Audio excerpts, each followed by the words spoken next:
Et si grâce à cet épisode, tu comprenais comment ne plus t'agacer à la moindre critique? Aujourd'hui, je fais référence aux épisodes 23 et 24 intitulés « Comment accueillir les critiques ». Dans ces épisodes, je t'expliquais un concept que j'ai mis de nombreuses années à assimiler.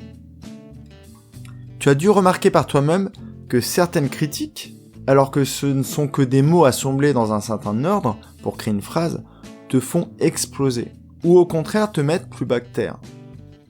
N'aurais-tu pas envie de ne plus surréagir comme cela? On en a déjà un peu parlé lors de l'épisode Flash sur la méthode SPIR, je te laisserai le réécouter. Là, dans ces deux épisodes que je considère comme mes préférés, je t'explique pourquoi tu réagis comme ça, en fonction de ce qui t'est dit, de ton interprétation de cette critique et de qui l'a dit. Et puis je t'explique comment l'accueillir.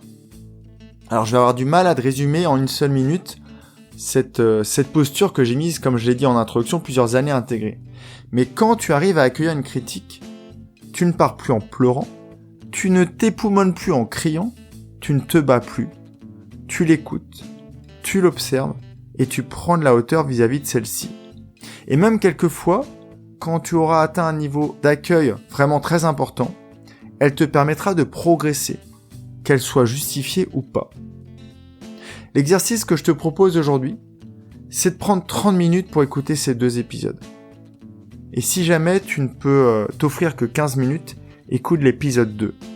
Je peux te promettre, et là tu ne vois pas mes mains, mais elles sont liées entre elles, que tu me remercieras après leur écoute. Et en plus tu entendras ma belle voix sur Petit Papa Noël. Et j'assume totalement le fait que je chante comme une casserole, Dixit, ma petite fille. Voilà, c'est tout pour aujourd'hui. Prends bien soin de toi, j'espère que tu trouveras ces quelques minutes. Je te retrouve dès demain. N'hésite pas à m'envoyer un petit message pour me dire ce que t'as fait cette écoute et comment tu vois les choses dorénavant, avec ce regard tout neuf. Passe une très belle journée où que tu sois, bye bye.